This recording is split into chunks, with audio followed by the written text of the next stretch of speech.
Muy buen día. Mi nombre es el doctor Jaime Alejandro Sánchez Gutiérrez. Soy médico neumólogo. Soy egresado del Instituto Nacional de Enfermedades Respiratorias, el INER. Actualmente me desempeño como médico neumólogo en el Hospital Ángeles del Carmen, en la ciudad de Guadalajara. Quiero agradecer mucho al doctor José Manuel por haberme invitado el día de hoy a dar esta plática. Me parece una iniciativa excelente que estemos tratando de formar a las nuevas generaciones en el ultrasonido pulmonar y que podamos transmitirles nuestra, nuestro entusiasmo por esta gran herramienta que pues prácticamente es el futuro. Me gustaría decir que es el hoy, pero creo que todavía hace mucho falta, mucho trabajo y creo que empieza por iniciativas como las que está haciendo el doctor José Manuel junto con todo el equipo de ultradocente, junto con el doctor Job, junto con el doctor de la Garza y muchos otros que están participando en este proyecto. Entonces, me complace mucho y es un honor para mí poder participar. Me pueden encontrar en redes sociales, en Twitter específicamente, que es donde soy muy activo, como @pleuralpocus.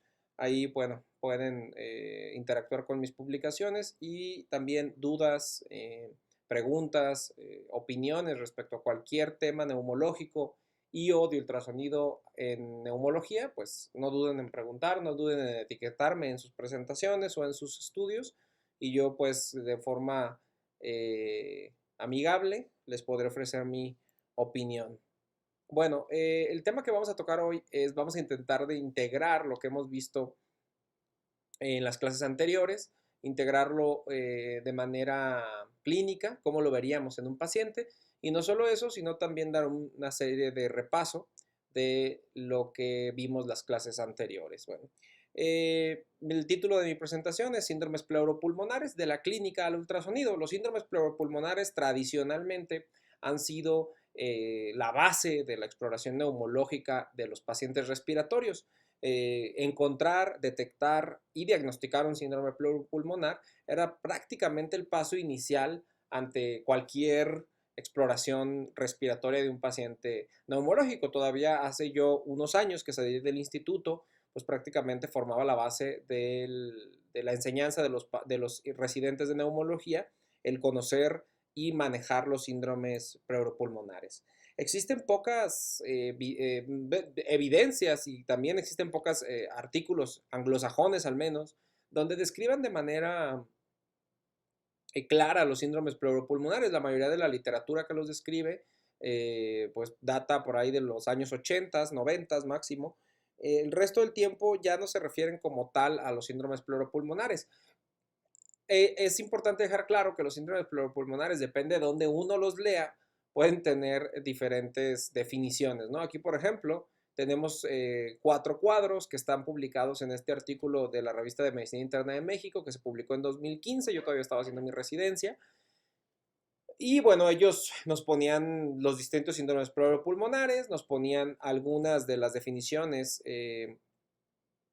que se acuñaron en el Instituto Nacional de Enfermedades Respiratorias por el doctor Cosío y el doctor Révora, el doctor Serrano y Pérez Padilla también hicieron sus definiciones. La ANEC definitivamente fue la base de muchas de las alteraciones que encontramos hoy en la exploración, pero desde antes, desde grandes médicos griegos ya se describían alteraciones en la exploración física de estos pacientes. Es por eso que yo me atrevo a decir que los síndromes pleuropulmonares, al menos para la práctica diaria, no son de gran utilidad.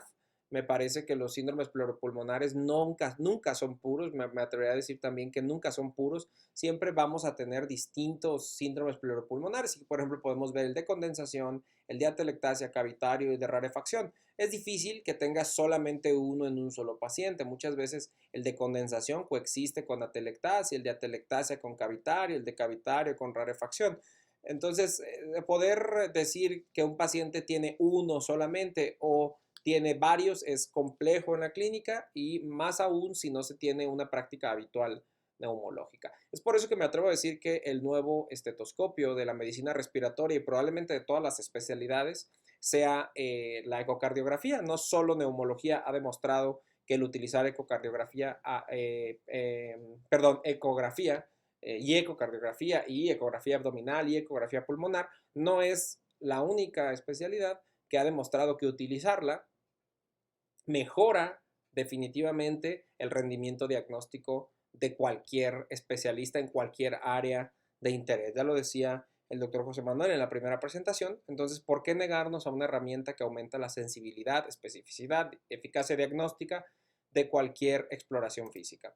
Este es un artículo que es muy importante. Para mí me encanta presentar este artículo porque con esta tabla nos demuestra de manera muy fehaciente las diferencias entre la auscultación, la radiografía de tórax y la ultrasonografía pulmonar en diferentes tipos de síndromes pleuropulmonares: derrame pleural, consolidación alveolar y síndrome intersticial alveolar. En estos cuadros nos presenta cómo la auscultación tiene sensibilidades pésimas, diría yo, especificidades realmente no malas, y la radiografía de tórax no es mucho mejor que la auscultación en estos mismos síndromes pleuropulmonares, excepto consolidación alveolar, síndrome intersticial, manteniendo una especificidad por arriba del 80% en casi todo. Pero cuando nos comparamos con la ultrasonografía pulmonar, vemos que realmente cambia el panorama y vemos que prácticamente la ultrasonografía pulmonar para este tipo de síndromes pleuropulmonares pues se lleva las palmas definitivamente y nos convierte en una herramienta diagnóstica importantísima para cualquier paciente que tenga alteración pulmonar. Definitivamente este artículo tiene muchos peros, no es un artículo perfecto, pero definitivamente cumple el objetivo de demostrarnos qué es lo que sucede cuando adicionamos ultrasonografía pulmonar, en este caso, a la exploración de pacientes con síndrome de distrés respiratorio agudo. Ya espero que esto hay que demostrarlo, hay que volver a hablar de esto, pero cuando hablemos de ultrasonografía pulmonar, hablamos de contenido de aire en el pulmón. El contenido de aire en el pulmón es definitivamente la base de la ultrasonografía pulmonar. Cuando nosotros tenemos un pulmón normal, prácticamente estamos al 100% de contenido de aire en el tejido pulmonar. Conforme se va perdiendo esa aireación a nivel pulmonar, van apareciendo alteraciones, artefactos, como lo llamamos en la ultrasonografía, que este artefacto tradicionalmente se conoce como línea B, comienzan a aparecer en la ultrasonografía pulmonar, empiezan a juntarse, a coalescer, empiezan a demostrarnos un pulmón blanco y terminan convirtiéndose en una consolidación lobar o translobar. Estas consolidaciones translobares o no translobares son el estadio final de la pérdida de aireación pulmonar, ¿sí? Estas pérdidas de aireación pulmonar nos demuestran que cuando el pulmón pierde su contenido de aire casi en su totalidad, el pulmón se deja ver en su estructura anatómica casi íntegra, ¿no? Nos permite ver bronquios, nos permite ver los vasos sanguíneos, nos permite ver el tejido. Previo a la pérdida de aireación total, el pulmón no nos permite ver la estructura anatómica habitual que le conocemos al pulmón. Es por eso que la consolidación pues es una de las formas habituales de ver el pulmón y también de poder demostrar que el pulmón está muy afectado por la patología que estemos revisando en ese momento. El siguiente cuadro van a ustedes observar que tienen una progresión de los patrones ultrasonográficos que va desde lo que conocemos como los artefactos horizontales o líneas A, que son artefactos hiperecoicos que se repiten posterior a la línea pleural y se van repitiendo de manera infinita dependiendo de las características del ultrasonido que tengamos. Líneas B son artefactos verticales hiperecoicos que se mueven con el deslizamiento pleural y que pueden ser líneas B leves, por decirlo así, que son menos de 3 por campo, líneas B presentes o moderadas, que son más de 3 por campo, o definitivamente líneas B coalescentes, que es cuando ya no nos permite ver prácticamente nada de tejido sano. Entonces, cuando vemos ya líneas B coalescentes, prácticamente nos estamos acercando a los estadios de pérdida de aireación completa del pulmón. En los últimos estadios vamos a tener primero las consolidaciones que conocemos no translobares asociados a líneas B. Más adelante vamos a ver qué es una consolidación no translobar. Y en el final de los estadios pulmonares vamos a ver la consolidación translobar y las líneas B coalescentes. Y es donde nos permite ver, como ustedes pueden ver en esta imagen color verdoso en su pantalla del lado derecho, inferior derecho, pueden ver cómo la imagen de la consolidación nos permite ver el tejido pulmonar prácticamente anatómico. Tenemos que empezar definiendo qué es un síndrome intersticial en la cuestión neumológica y en la cuestión ecográfica. En enfermedades neumológicas y en neumología en general, ¿qué es lo que conocemos como enfermedad intersticial pulmonar? Bueno, le conocemos así a un grupo heterogéneo de enfermedades parenquimatosas que afectan el intersticio pulmonar. Dígase fibrosis pulmonar idiopática, dígase neumopatía intersticial no específica, neumonitis por hipersensibilidad, prácticamente todas las enfermedades que afecten el intersticio pulmonar, ya sea el lobulillo pulmonar secundario o cualquier otra estructura alrededor del lobulillo pulmonar secundario, no las vamos a conocer como enfermedades parenquimatosas intersticiales pulmonares. Es importante recordar la unidad funcional del pulmón, que es el lobulillo pulmonar secundario. Es aquí la afectación de las estructuras de los septos interlobulares, de la pleura visceral, de las arterias pulmonares, de los bronquiolos y de los linfáticos, lo que nos puede ocasionar líneas B. Cualquier afectación de estas estructuras que les acabo de comentar nos puede ocasionar líneas B. Es por eso que las líneas B no son específicas de nada, son muy sensibles para detectar afectación pulmonar, pero son muy malas para decirnos de dónde viene esa afectación. Es por eso que la ecografía pulmonar y la ecografía a pie de cama del paciente es una tarea clínica. Nunca, nunca, nunca van a dejar de hacer clínica haciendo ecografía. Al contrario, van a enriquecer su forma de hacer clínica en estos pacientes.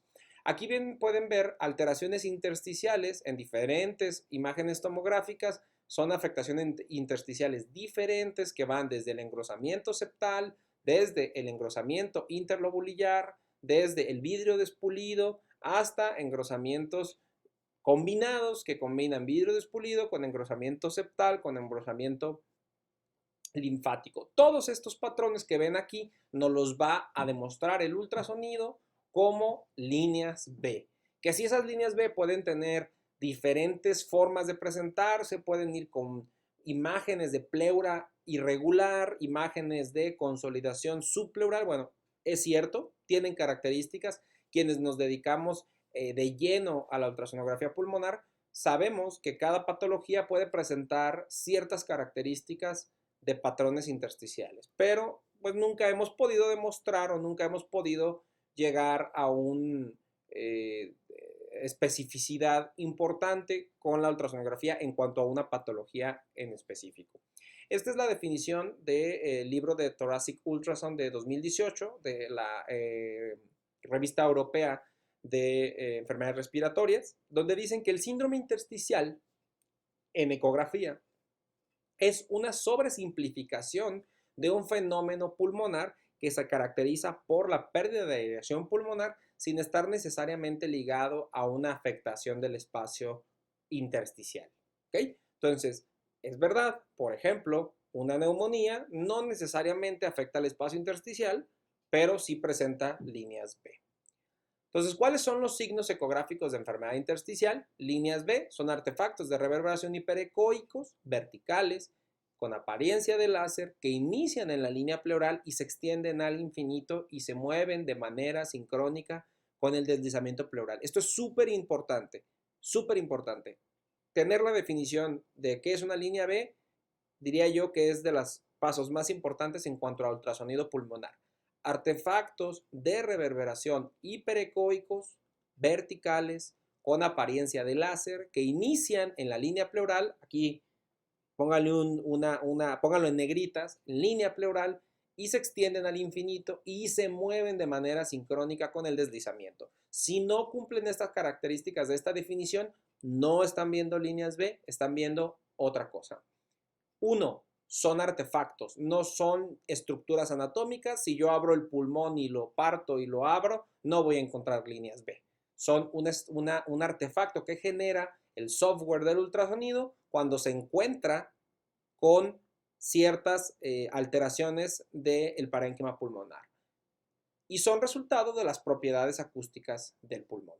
No sabemos bien qué genera las líneas B, no sabemos bien, pero sabemos que cualquier alteración del contenido agua-aire del pulmón lo genera. La física de por qué se generan estas líneas todavía no es bien entendida. Hay algunas teorías, hay algunos artículos que intentan explicarlo. Alguna vez el doctor Lichtenstein me comentaba que las líneas B, y esto es una realidad, las líneas B son líneas A pequeñitas, muy pequeñitas, que se repiten de manera infinita, como ven aquí en la última imagen al lado derecho de su pantalla, que se repiten de manera infinita y al final dan la sensación de una línea vertical, ¿sí? Pero si uno se va a la estructura que inicia la línea B, estamos hablando de una línea horizontal, pero que se repite de manera infinita, al final presentándonos una imagen en el ultrasonido que es una imagen vertical, ¿ok? Pero para fines teóricos prácticos, la línea B es una línea vertical. Aquí podemos ver una famosísima imagen del doctor Giovanni Volpicelli, que lo utiliza en sus artículos, de Narciso viéndose contra el agua, y vemos cómo cuando estamos hablando de que hay cierta turbulencia en el pulmón, cuando hay ciertas alteraciones acústicas dentro del pulmón por la relación de agua-aire, se comienzan a presentar las líneas B y aquí las pueden ver con un asterisco donde está cada línea B. Son líneas B que inician en la línea pleural, que van hacia el infinito y que se pueden repetir varias veces, ya sea de manera equidistante o no. Aquí pueden ver una imagen dinámica donde ven un transductor convexo, ven cómo se mueve el deslizamiento, este movimiento de vaivén de la imagen y ven las líneas B aparecer de manera equidistante, otras veces no, en unas zonas un poco más pegadas, en otras zonas un poco más distantes. Estas son líneas B en toda la extensión de la palabra. Aquí tenemos otra imagen de un transductor convexo. Tenemos una imagen mucho más amplia. Seguramente estamos viendo un paciente pediátrico y estamos viendo cómo nos presenta líneas B de manera repetida. Yo diría coalescentes, líneas B coalescentes, y podemos ver las estructuras que conocemos como costillas que nos dan al final la imagen del murciélago. Aquí vemos prácticamente 3 murciélagos, por decirlo así, y vemos la sombra acústica y vemos por debajo las líneas B. Estas son imágenes tomadas con un ultrasonido ultraportátil. Estas imágenes fueron tomadas de un paciente de su servidor y podemos ver cómo en un transductor lineal, que es un transductor que nos da una profundidad baja, no nos da mucha profundidad, no más de 6 centímetros, pero nos da una alta resolución. Podemos ver la línea pleural moviéndose de atrás hacia adelante en las dos imágenes y la presencia de líneas verticales que nacen en la línea pleural y van hacia el infinito. Estos son líneas B. Las líneas B son súper importantes en la exploración ecográfica. Entonces, ¿cuáles son los criterios diagnósticos para decir que estoy viendo un síndrome intersticial? Bueno, la mera presencia de líneas B no es suficiente para caracterizar un pulmón desde el punto de vista sonográfico. No es suficiente. Pero, o bueno, ¿por qué? ¿Por qué? Porque algunas líneas B no se observan en sujetos, más bien se observan en sujetos sanos, discúlpenme. Las líneas B se observan en sujetos sanos, predominantemente en las bases. Si ustedes se exploran a ustedes mismos con el ultrasonido, es posible que lleguen a encontrarse líneas B en alguna parte de su tórax, que muchas de estas desaparecen al momento de hacer repeticiones respiratorias, 3, 4, 5 repeticiones respiratorias. El pulmón pierde estas zonas naturales de atelectasia y desaparecen estas líneas B. Es por eso que encontrar líneas B nada más no es un signo patológico. Repito, tiene que haber una correlación clínica. El paciente tiene que llegar por algún síntoma. Si no llega por ningún síntoma, probablemente lo que ustedes estén viendo en el ultrasonido no tenga una importancia diagnóstica en el paciente. ¿Cuándo consideramos que la exploración es positiva? Cuando existen presencia de líneas B múltiples, difusas y bilaterales. Múltiples, al menos 3 líneas B entre 2 espacios intercostales en una exploración longitudinal, al menos 3 líneas B cercanas a un espacio intercostal en una exploración oblicuo transversal, o difusas y bilaterales, cuando haya presencia de múltiples líneas B en al menos 2 regiones del pulmón de manera bilateral, como lo vemos, por ejemplo, en un edema agudo intersticial, en una enfermedad intersticial pulmonar como fibrosis pulmonar. Estas son las áreas que se pueden explorar cuando nosotros hacemos un ultrasonido enfocado torácico. Son 4 áreas anteriores, 2 áreas laterales por lado y 6 áreas posteriores. Esta es una excelente manera de revisar un tórax, ya sea en ámbito crítico o en consultorio, donde uno puede tener sentado al paciente y poderle revisar la parte posterior. Línea pleural. La línea pleural es la piedra angular de la ultrasonografía pulmonar. Si ustedes no encuentran la línea pleural, no pueden definir el resto de las estructuras. Entonces, siempre es la primera estructura a buscar y visualizar, y hay que ver si tiene o no tiene deslizamiento. ¿Por qué? Porque nos puede ayudar al diagnóstico, como ya lo vimos en clases previas, de neumotórax. El diagnóstico diferencial de síndrome intersticial se puede hacer visualizando la estructura de la línea pleural. Cuando tenemos una línea pleural irregular, con consolidaciones subpleurales o con algunas otras alteraciones, podemos definir si el síndrome intersticial que estamos viendo es por un edema agudo pulmonar, es por una enfermedad intersticial pulmonar como fibrosis pulmonar idiopática o por algún otro cuadro de distinto. Aquí podemos ver imágenes igual de un ultrasonido ultraportátil, también imágenes de mi autoría, y podemos ver que existen diversas imágenes de líneas B en diferentes partes del tórax. Algunas, como en las de la parte superior, ven que son muy fáciles de observar. En las imágenes de su lado derecho son un poco más complejas de observar, son líneas que yo no consideraría patológicas, en específico las 2 imágenes superiores derechas. Estas 2 imágenes hay líneas B, pero son líneas B prácticamente muy, pero muy pues leves, no son como tal datos de anormalidad.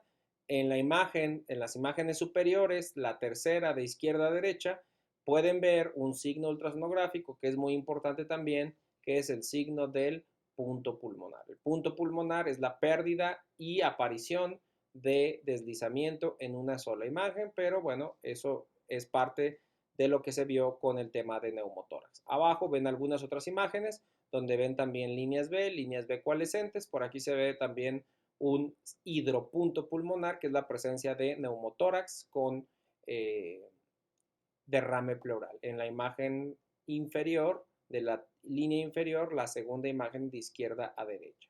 Es una imagen muy característica. Cuando la encuentran, están frente a un hidroneumotórax. Entonces, conclusión, el síndrome intersticial es detectado en algunas condiciones pulmonares que tienen en común la pérdida de relación agua-aire. Esto es importante. La técnica consiste en el escaneo de 8 áreas anterolaterales o 24 posteriores en longitudinal o oblicuo. Existen muchas, pero muchas formas de explorar el tórax. Muchos autores nos definen diversas formas de explorar el tórax. No existe una sola, pero es importante que cuando ya se elija una, esa es la que hay que realizar, ¿ok? El objetivo es detectar líneas B cuando estamos buscando una alteración intersticial y hacer el diagnóstico de si la evaluación que tenemos es una evaluación positiva. Ahorita vamos a ver algunos otros casos donde podemos hacer esto, pero es importante, por ejemplo, en la medicina general, si yo tengo un paciente que me dice que tiene síntomas de neumonía, o síntomas infecciosos y le hago una exploración ecográfica y encuentro líneas B, entonces puedo decir que estoy ante una neumonía en ese paciente y que esa zona donde encuentro las líneas B definitivamente es la zona de neumonía. Cuando tengo pacientes que se quejan de dolor tipo pleurítico y hago una exploración y encuentro líneas B en una parte donde el paciente refiere dolor, pues estoy encontrando la zona afectada por cualquier patología que quiera, algún traumatismo, alguna infección viral, que pudiera explicar el dolor pleurítico del paciente. Un escaneo positivo debe de considerarse cuando se muestran al menos 3 líneas B en una vista longitudinal. Y el siguiente paso es hacer una diferenciación de si lo que estoy viendo es algo focal o es difuso. Ok, entonces vamos a ver un caso clínico. Esta es una paciente femenina de 33 años de edad, antecedente de puerperio quirúrgico. Esta paciente fue referida por otro neumólogo a mi consultorio con el antecedente de haber desarrollado un embolismo pulmonar y un infarto pulmonar. Esta paciente ya tenía, de cuando llega a nuestro consultorio, tenía 4 semanas desde que había sido dado de alta con este diagnóstico, permanecía con anticoagulación y refería dolor torácico de tipo pleurítico del lado derecho, perdón. Había estado con anticoagulación oral, les repito, y habían pasado ya 4 semanas. Esta paciente se le hizo una radiografía de tórax y la radiografía de tórax no demostraba ninguna alteración, por la cual se refirió para hacer una ecografía pulmonar. Y esta es la ecografía pulmonar, tienen 2 imágenes que son de un transductor sectorial y pueden ver que esta es una imagen que se revisa en el hemitórax derecho en la parte inferior o infraescapular y se hace la revisión. Aquí vemos en la primera imagen de su lado izquierdo a derecho, pueden ver cómo la imagen entra, la imagen del pulmón al momento de que le pedimos a la paciente que respire. Y entra una imagen blanquecina hiperecoica, ¿sí? Que en su parte superior tiene una imagen obscura o hipoecoica, ¿sí? En las 2 imágenes se alcanza a ver. Aquí estamos frente a lo que conocemos como un infarto pulmonar, pero esto ecográficamente se conoce como una consolidación no translobar. ¿Por qué consolidación no translobar? Porque esta consolidación no está acaparando un lóbulo completo, es prácticamente una consolidación que está afectando solamente una porción del pulmón y que está rodeado de una imagen o de un reforzamiento posterior que es parte de la alteración acústica que presenta el pulmón. Tenemos la imagen también, la misma imagen, pero con transductor lineal. Podemos ver la imagen en las imágenes que tienen a su lado derecho y podemos ver las mismas características. Unas imágenes de reforzamiento, que son líneas B, y podemos ver también la imagen hipoecoica, que corresponde a la consolidación no translobal o también se puede denominar consolidación subpleural. Entonces, cuando estamos frente a una consolidación o lo que consideramos una consolidación, tenemos que definir siempre frente a qué estamos. Las consolidaciones, como ustedes saben, no son siempre por una cuestión neumónica. Las consolidaciones pueden ser atelectasias, que pueden ser secundarias a un proceso quirúrgico, por ejemplo. Pueden ser secundarias a neumonía, que es un proceso neumónico bacteriano, viral, tuberculosis, o también pueden ser secundarios a un proceso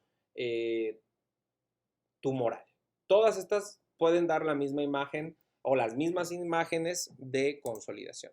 Entonces hay que recordar esta imagen que nos regala Soldati en esta referencia que les pongo aquí. Esta imagen es muy importante para poder reconocer el resto de las imágenes. Entonces, la atelectasia es importante recordar cuáles son las definiciones de atelectasia y cuáles son las definiciones de consolidación. Atelectasia es la reducción de la inflación de parte del pulmón. O sea, el pulmón pierde aireación. No es que se sustituya. Cuando yo les hablaba de, regreso a esta imagen, cuando yo les hablaba de que el pulmón perdía aireación en el último estadio de la pérdida de aireación pulmonar, que es la consolidación, hablábamos de pérdida de aireación, pero en realidad es una sustitución de la aireación por otro líquido, exudado, sangre o cualquier otro. En cambio, la atelectasia es en sí una pérdida de aireación, ¿no? Si yo meto un tubo y aspiro el aire del pulmón, voy a generar que se atelectasie el pulmón, que se cierre completamente, ¿ok? Hay varios tipos de atelectasia: obstructivas, pasivas, compresivas, fibróticas, adhesivas. Existen varios tipos. Por su morfología existen varias: linear, que es la más común, que puede de hecho darnos líneas B en el ultrasonido; la lobar, la segmentaria, algo que conocemos como atelectasia redonda, que de hecho puede dar imágenes que pueden simular una consolidación o las secundarias a osteofitos. Entonces aquí vamos a ver el siguiente caso. Esta es una femenina de 56 años de edad con el antecedente de exposición a humo de leña, tiene un índice de 300 horas año y acude por disnea, pérdida ponderal, disminución de la capacidad de ejercicio y sensación de opresión en tórax. ¿Okay? Entonces, ella acude con nosotros, se le toma una radiografía y encontramos esto. ¿Ok? De primera instancia, bueno, pues vemos una radiografía que tiene lo que llamamos un shift mediastinal, o sea, tiene una lateralización del mediastino. Tenemos un pulmón del lado derecho que tiene igual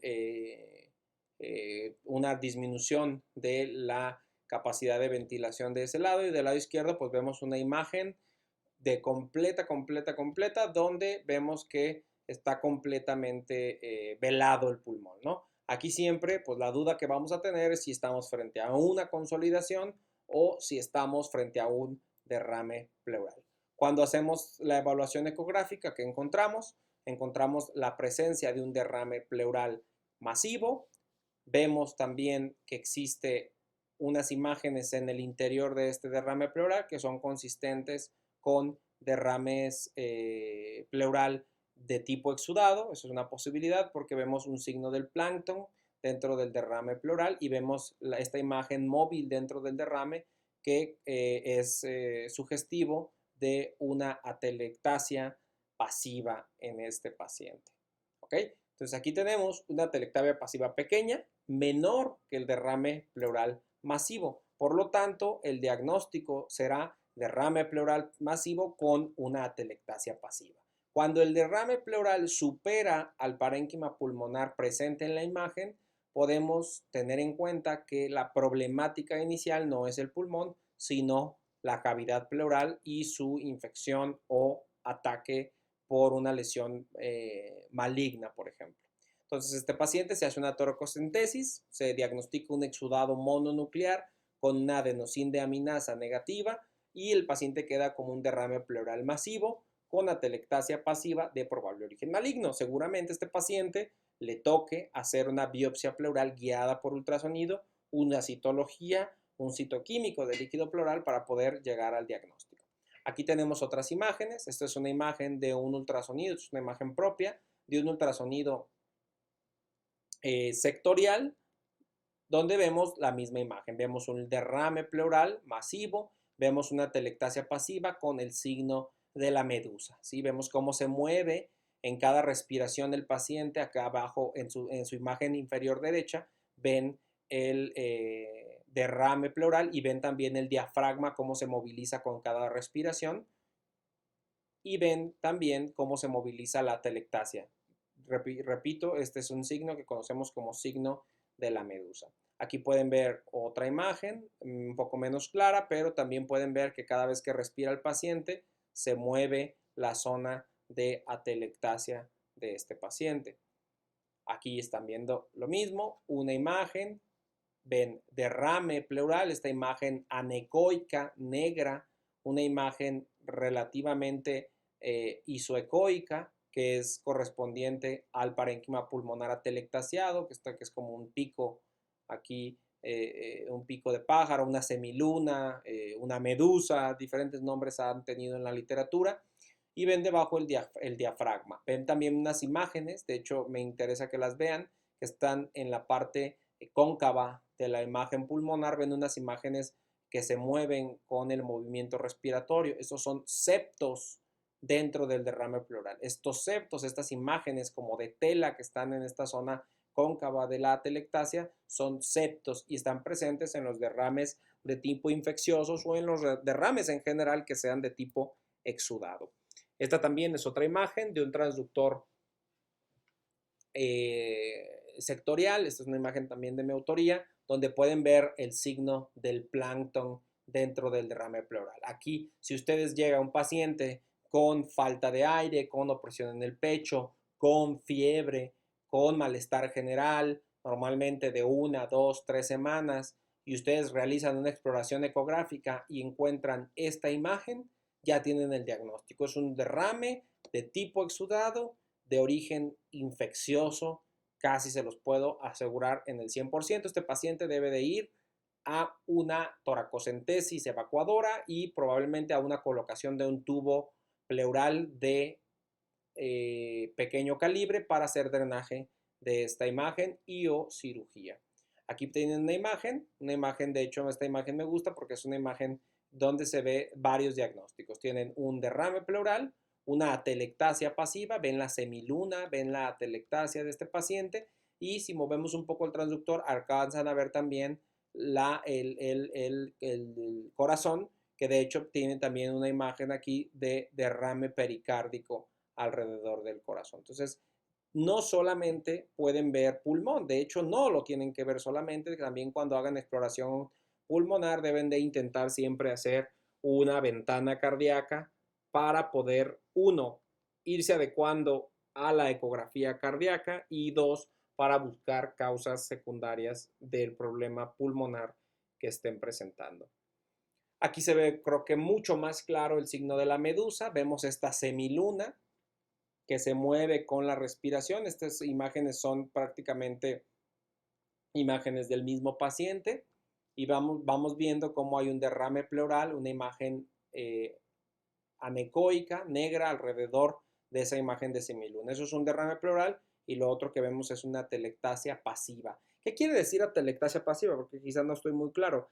Cuando hablamos de atelectasia pasiva hablamos de que el pulmón no tenía ninguna afectación o una afectación mínima y se colapsó por el aumento de la presión intrapleural secundario al derrame pleural que existía. También se puede deber a una obstrucción. Si yo tengo un tumor en los bronquios principales que tape el bronquio y genere que pierda la aireación el pulmón, se va a hacer también una atelectasia pasiva. O sea, cualquier causa que genere la pérdida de aireación del parénquima pulmonar que no sea sustituida por nada, o sea, no sea sustituida por un tejido tumoral, porque no sea sustituida por un exudado neumónico, a eso llamaremos una atelectasia pasiva.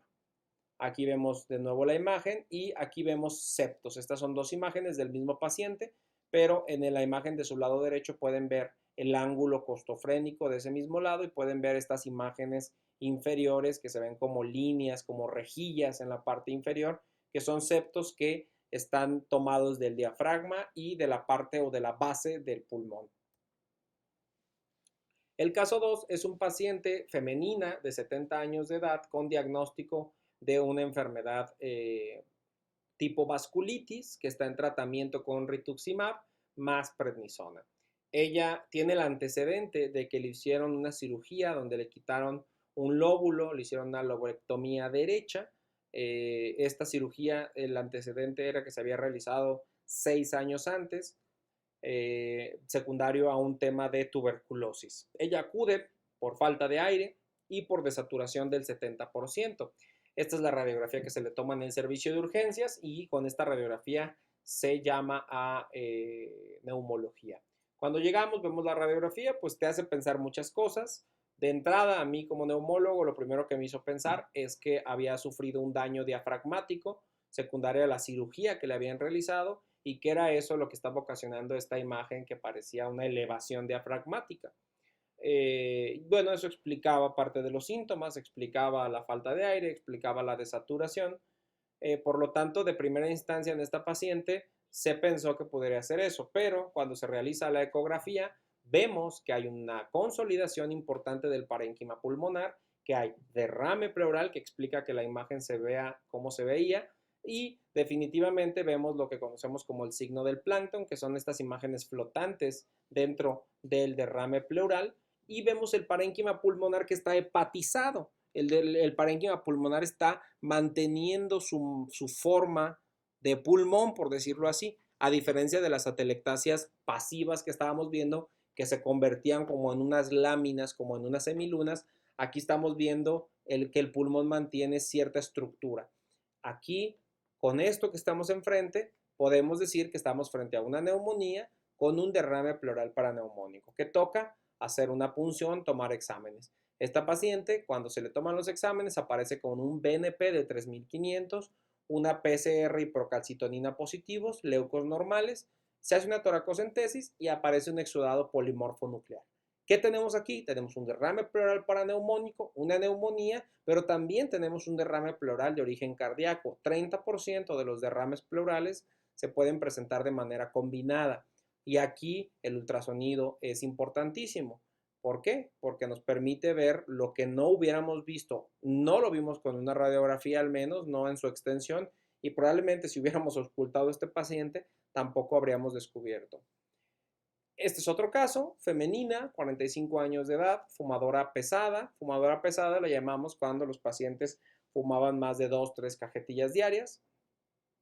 Ella acude por disnea de medianos esfuerzos, tos con hemoptoicos y una baja ponderal. Ella se le realiza una fibrobroncoscopía y se toma una placa de control posterior a la broncoscopía.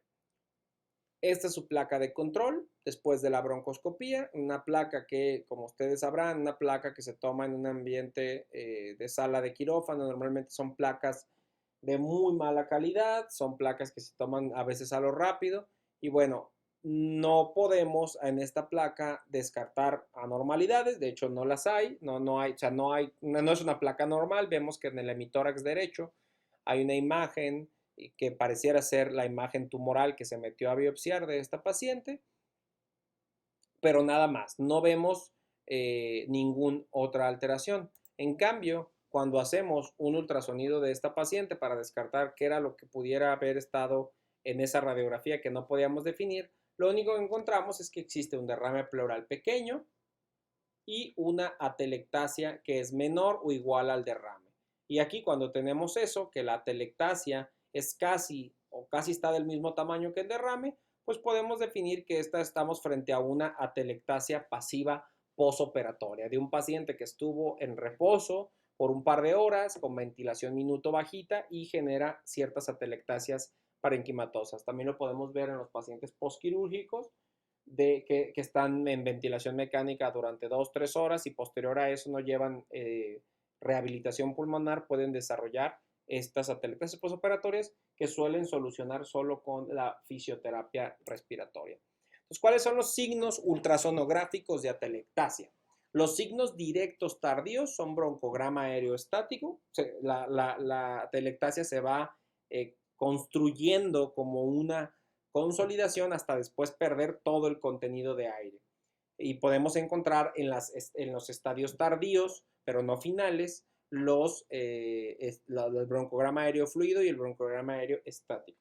Signos indirectos, pulso pulmonar y elevación diafragmática. Signos tempranos, abolición del deslizamiento. Si yo meto un tubo para intubar a un paciente y me paso y lo meto directamente al bronquio, inflo el globo, probablemente uno de los, donde si yo lo metí al izquierdo o al derecho, el contralateral, dado que no se va a estar ventilando, va a perder el deslizamiento. Y esto es un signo temprano de atelectasia, porque ese pulmón posteriormente va a empezar a presentar estos signos indirectos tardíos y directos tardíos. Si yo no arreglo esa alteración o esa intubación errónea, voy a generar una atelectasia.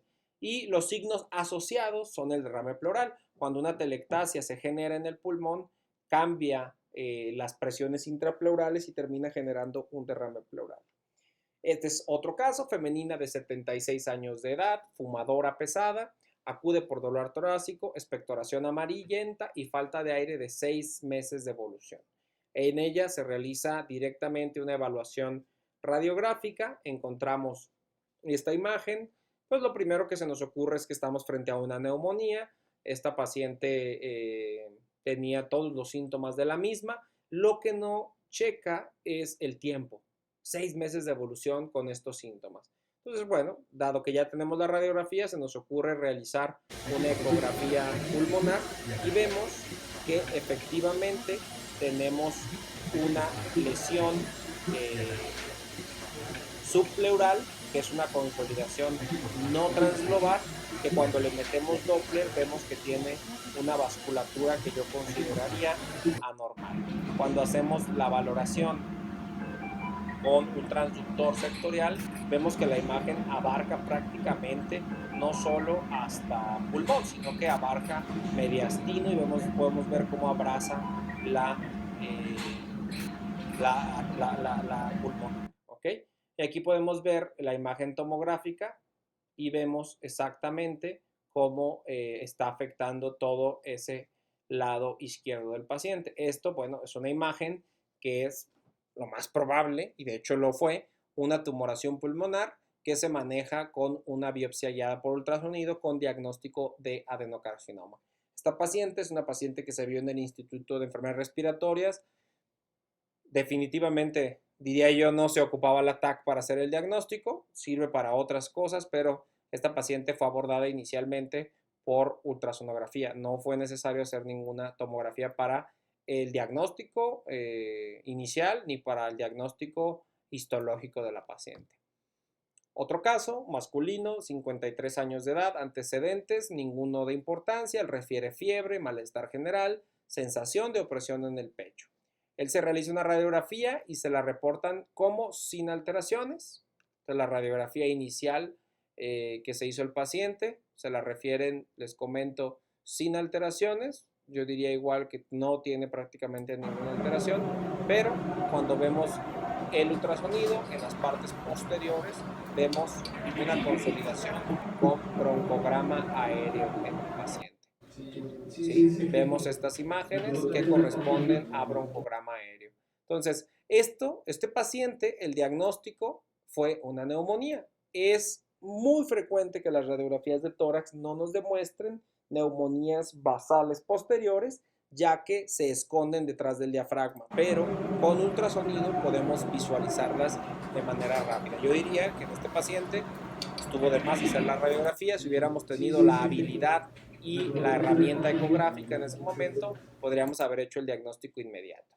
Ahora, ¿qué es una consolidación? Ya hablamos de atelectasia, hablamos de todas las alteraciones, pero ¿qué nos dice las sociedades internacionales sobre lo que es una consolidación? Bueno, se refiere a la presencia de un exudado o el producto de otra enfermedad que reemplaza, esto es importantísimo, que reemplaza el aire alveolar y que convierte un pulmón que era aire en algo sólido. ¿Ok? Eso es importantísimo, porque eso lo diferencia de la atelectasia.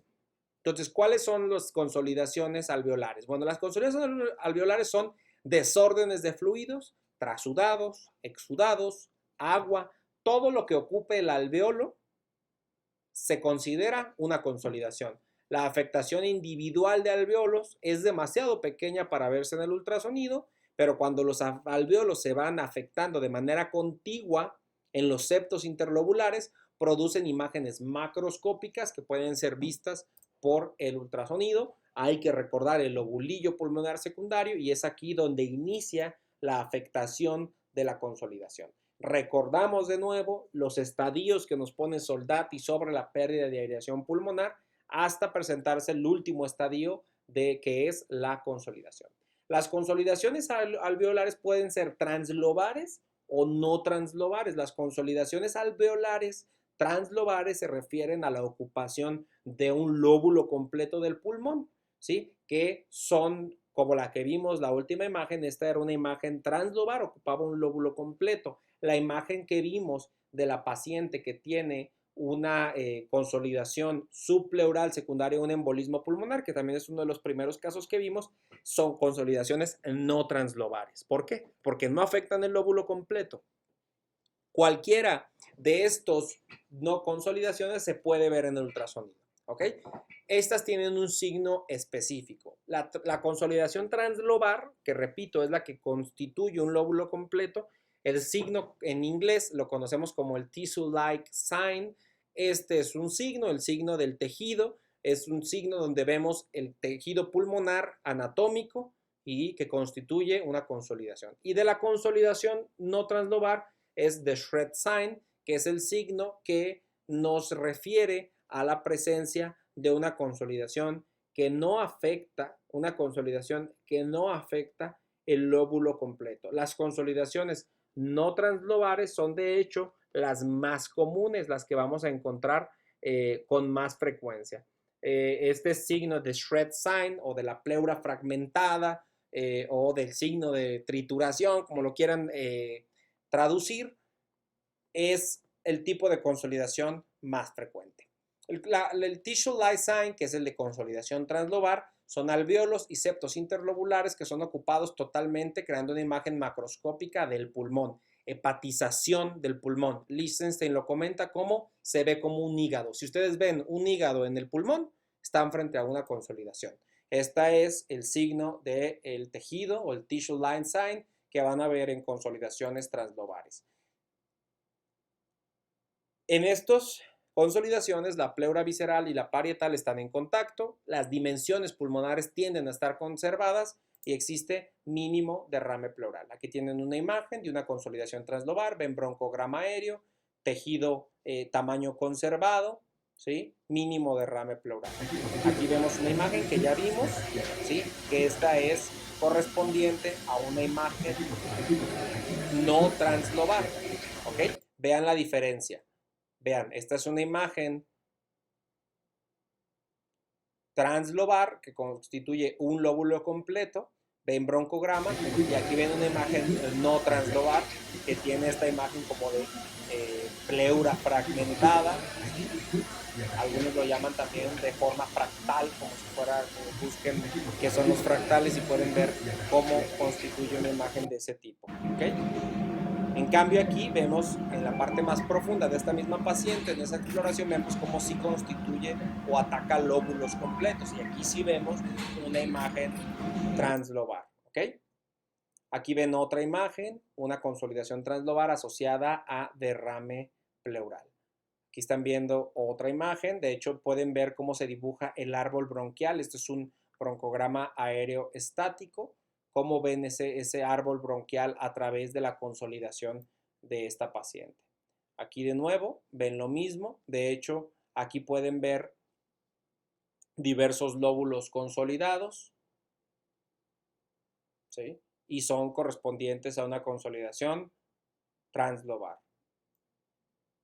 Aquí de nuevo ven exactamente lo mismo, una consolidación translobar que ocupa prácticamente todo el espacio de exploración del ultrasonido, 14 centímetros. Esta es una imagen que está ocupando prácticamente el hemitórax. En cambio, las consolidaciones no translobares son el límite entre la consolidación y el pulmón, y el pulmón tiende a ser irregular, creando un borde fractal totalmente opuesto a la línea pleural. A eso se referimos cuando decimos fractal. Este tipo conforma la mayoría de los casos. Aquí tenemos una imagen de consolidación. Aquí tenemos la imagen que vimos inicialmente, una imagen opuesta a la línea pleural, un borde fractal. Aquí tenemos otra imagen. Aquí tenemos otras dos imágenes donde tenemos consolidaciones subpleurales, que al doctor Lichtenstein no le gusta decir subpleural, pero son imágenes que están en el espacio subpleural y que se consideran imágenes fractales, ¿no? Que son imágenes opuestas a la línea pleural y son imágenes hipoecogénicas comparadas con el tejido, por ejemplo, isoecogénico que genera el hígado, son imágenes hipoecogénicas y constituyen una lesión. Mira, aquí podemos ver debajo de la línea pleural todas estas imágenes de consolidación fractales a la pleura, que constituyen imágenes de consolidaciones no translobares. Y aquí se repiten las imágenes, aquí tienen una preciosa. ¿Sí? Esta es una imagen, de hecho esta fue una consolidación de origen micótico y ven esta presencia de esta consolidación. ¿Okay? Aquí la pueden ver de mejor manera, todas estas imágenes fueron tomadas con mi equipo personal y pueden ver cómo es la definición de un equipo de ultraportátil, ¿no? Y que es prácticamente la misma definición que un equipo de mayor uso. ¿Okay? Entonces las causas de consolidación tienden a ser neumonía, infartos pulmonares, neoplasias pulmonares o atelectasias. La sensibilidad y la especificidad del ultrasonido viendo consolidaciones subpleurales o líneas bifocales para el diagnóstico de neumonía, esto quiere decir que tengan la clínica de neumonía, es una sensibilidad del 92 y del 94%, ¿sí? Entonces es excelente para hacer el diagnóstico de neumonía en los pacientes de la comunidad. Aquí vemos de nuevo la presencia de los diversos patrones ultrasonográficos propuestos por Soldati. Entonces, pues sin más, yo les recuerdo mi nombre, el doctor Jaime Alejandro Sánchez Gutiérrez. Me pueden encontrar en redes sociales como @pleuralpocus. Cualquier duda respecto a la presentación y cualquier duda respecto al ultrasonido o cualquier tema que les interese en neumología, estoy a sus órdenes. Muchas gracias al doctor José Manuel por permitirme realizar esta exposición. Estaremos viéndonos, creo, estaremos escuchándonos en más presentaciones como esta. Y bueno, sin más por el momento, les agradezco infinitamente haberme tomado en cuenta y permanezco a sus órdenes. Muchísimas gracias.